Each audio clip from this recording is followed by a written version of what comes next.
Alright, you want to help out with the Australian bushfires. What can you do? I'm just like a person who doesn't live in Australia and lives too far away to know what to do. I feel helpless. What am I gonna do? Okay, rewind. Focus in. Starts with small steps. Short term, what you can do right now to help the situation, being it donating for the wildlife or for the fire service department, holding fundraisers if you're there, and also putting yourself volunteering on the ground or volunteering with the wildlife. That's what you can do right now. And then we're gonna talk about long-term effects, because all the stuff you do right now, in the end, will actually help long-term benefits. Under all of this, there should be sharing for awareness. That's you sharing videos, sharing like photos, sharing everything, talking to other people about it. So long-term, this is legislation. This is like healing the environment, healing animals with conservation. So we've got a lot going on here, but let me break it down. If you have any other ideas of how other people can help in different ways, please, in the comment section below, write down your idea, have other people join in, make this like a public forum of how people can help. So before I get into all of those details, I want to start the video by thinking completely outside the box. What do you want to do and what skills do you have? Do you want to help out with the wildlife? Do you want to help out with the fires? Or do you want to raise awareness? What skills do you have? Is it business? Is it social media? Is it marketing? Is it communications? Do you have a good network of people? Do you know people with lots of money? Do you know politicians? If you can combine those two things and reach out to any organization that you want to help, because they're probably too busy with their job right now being like, oh my God, we have to care for these animals, there's feeding around the clock. And then you come along and say, oh hey guys, I'm an accountant, I would love to help, I'll happily do your accounts for free. I don't know if that's even possible, but who knows. It can be anything. Like, it's as simple as just social media, just sharing their message across and getting it out there. Now, even if you're thousands of miles away, you can still reach out to your local organization, wildlife sanctuary, animal rescue, any environmental, tree planting, anything, and be like, yo, guys, I've seen what's happening in Australia, it's upsetting me, and I want to help you here on a local level, because that terrible tragedy over there could happen right here. And let me help you right now to prevent that from even happening, because Australia could happen anywhere. Hopefully they will say yes to any of your requests, and even if they are unsure of your requests because they're not knowledgeable in that area, produce something and make something for them anyway. Literally, it's as simple as, if you can make a video, go make a video about them. You don't even have to have footage of the sanctuary, you just talk about it. And this is where your voice comes in. It can be through text, through voice, through any type of print media, absolutely anything to get you and your fellow community involved in the greater good. Bring people together over a cause. You could also write your own articles, submit them to the local papers, submit them to the national papers. Basically, if you do all the kind of work and the collection and research and the story, and you've got a beautifully packaged piece of content, there are people out there that are just hungry to print. All of those like news media, they'll gladly take a story as long as, well, once they've fact checked it and stuff like that. But you're literally doing their job for them, and all they then have to do is scan over it, make sure it's truthful, and then click publish. And that's you, you did the work, you have helped out. Now let's talk about the fires and going to the front line, because that is a very dangerous situation. I don't recommend you risking and putting your life on the line to help a fire that is vastly approaching, which you're powerless to that, so just don't risk your life. However, there are firefighters out there and they are requesting for help, so if you have the knowledge, you can actually join in the firefighting efforts. You can also join on emergencyvolunteering.com.au, and this is where you register your interest to volunteer, and then they link you up with disaster relief and emergency agencies. Now, with the thinking outside the box, I want to refer to this one example. There was a video online of a guy, Sam McClone, who rescued a baby Joey literally meters away from fire, and the video has been shared all over the internet. I found a baby Joey in the fire. Hey Sam, can you please tell me how you reached out to the fire service to volunteer with them? Did you email or call? Where did you find that information? Hey mate, me and my dad bought firefighting equipment, pumps, tanks, everything, and we just go out and help. No one can stop you here in the country. We're helping everyone we can. Did you at all reach out to any servicemen or where to go to join them? I live in a small country town. There are not many fire trucks, so everyone just went and bought it all. And we are here all just helping each other. Community support, so I'm sure if anyone rocked up and offered their time and help, they'd be more than welcome. And this is where safety comes in. Yeah, mate, as long as they are wearing some proper pants, boots, and a shirt, and a hat, and a mask, you can help. You just gotta be smart about it and don't do anything stupid. Don't do anything silly. Do not risk your life trying to fight a fire. Instead, clean up, evacuate, and get out of there. And that's Sam and his father and the whole community showing their own initiative on fighting the problem that they have right in front of them. If you're faced with that problem, and maybe from wherever country you live in, that's gonna happen to you. It's until it affects you is when you will really act, because it's a life or death situation. And now this is the actual details of what you can do right now from your computer phone screens. With the actual donations, you can donate to the fire service or for the wildlife. So for the Australian Fire Service, they take bank transfers, they take credit cards, and different states have different methods of donations. So you can give items to affected communities, be it water, food, or sanitary provisions, or anything to help the community. And once the fire has gone through and burnt everything, that's when everyone moves back to their home and collects up what little they have. They've lost their livelihood, and this is where the Red Cross and the Salvation Army come in.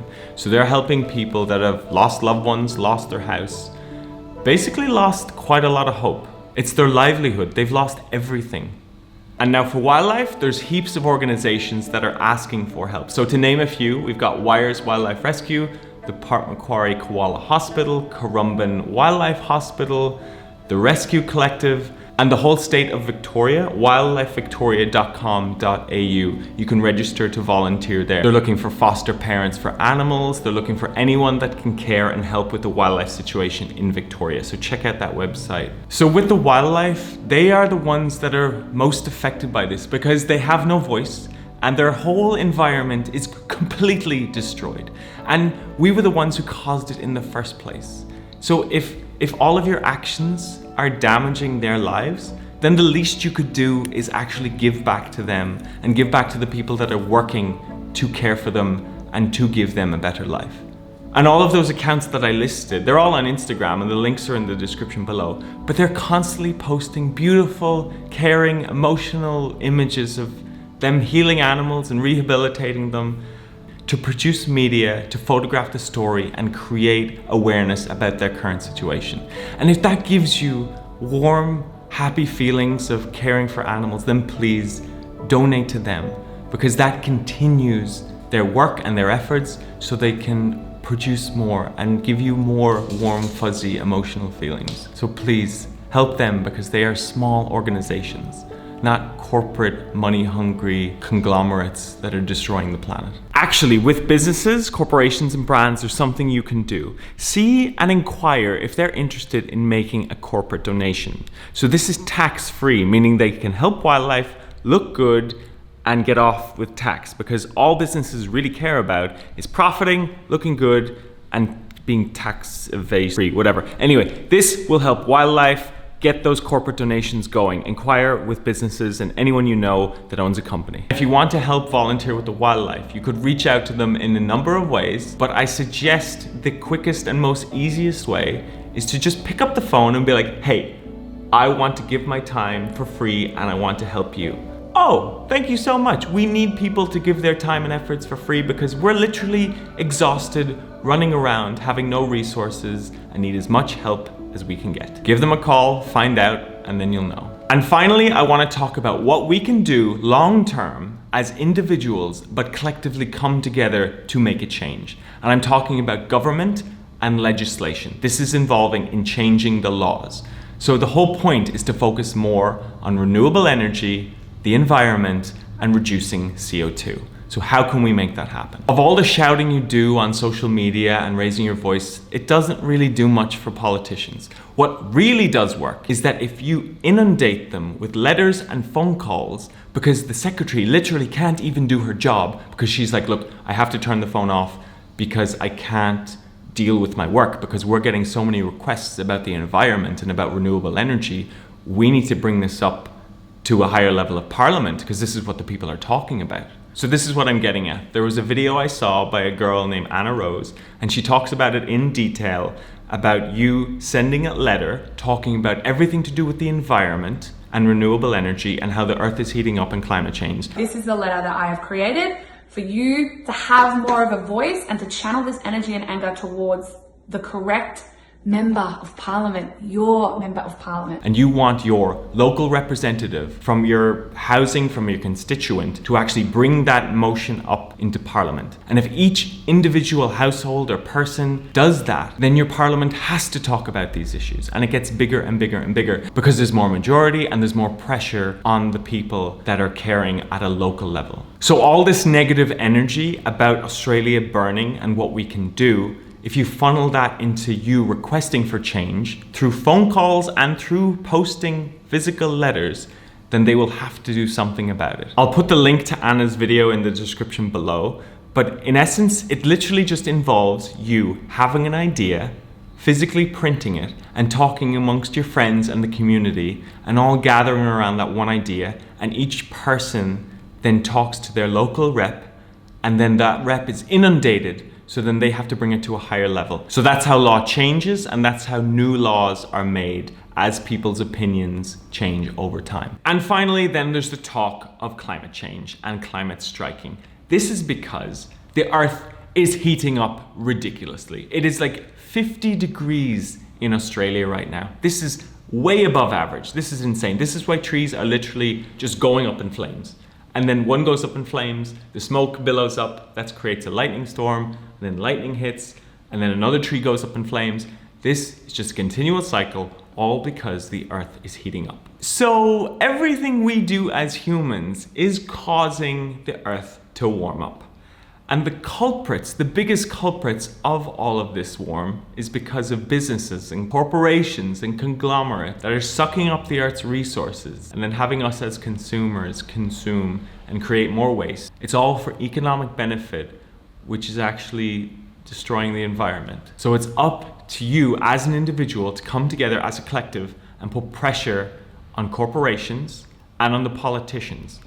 Those corporations pay off the politicians so that they can work together and do stuff. When you as an individual gets cast aside, and then we're stuck and we're left with the environmental disasters that are happening. That's all kind of much bigger picture stuff, but I hope you could understand something, because the earth's heating up and big industry and big politicians need to wake up and change the show.